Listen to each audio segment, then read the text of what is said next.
السلام عليكم ومرحبا بكم من جديد في فيديو جديد. اليوم ان شاء الله غادي ندويو على واحد الخبر اللي مفرح للمغاربه كاملين، واكيد كيخص خونا اشرف حكيمي.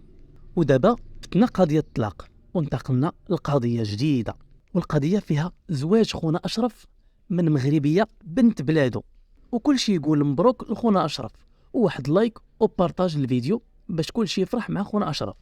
هذا الصباح بالضبط دولت معظم وسائل التواصل الاجتماعي وبعض الجرائد الإلكترونية خبر انتقال دولي والمغربي أشرف حكيمي هو والأم ديالو والمدرب السي وليد الركراكي لمدينة فاس باش يزوروا واحد العائلة في نواحي فاس، وكانت الزيارة مفاجئة لسكان المنطقة والمغاربة جميع بعد هذا الجدل في موضوع الطلاق ديالو بالتونسية هبة عبوك، واللي طلعت فليفلة مع راسها، وكل شي عرف باللي رفعت الطلاق باش تنصب على خونا اشرف ودي ليه النصف ديال الثروه ديالو كيف تيقضي القانون الفرنسي. لكن خونا اشرف طلع مطور وضرب ليها كل شيء في الزيرو.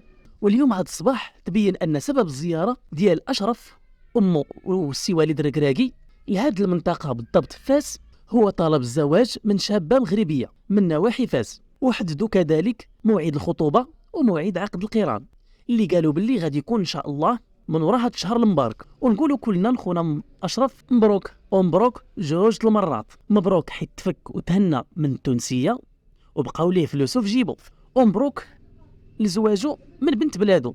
الصراحه بنت البلاد هي اللي كاينه والباقي غير تقليد، واللي كيعرف يزغرت يدير لنا شي زغريته تكون دايزها الكلام.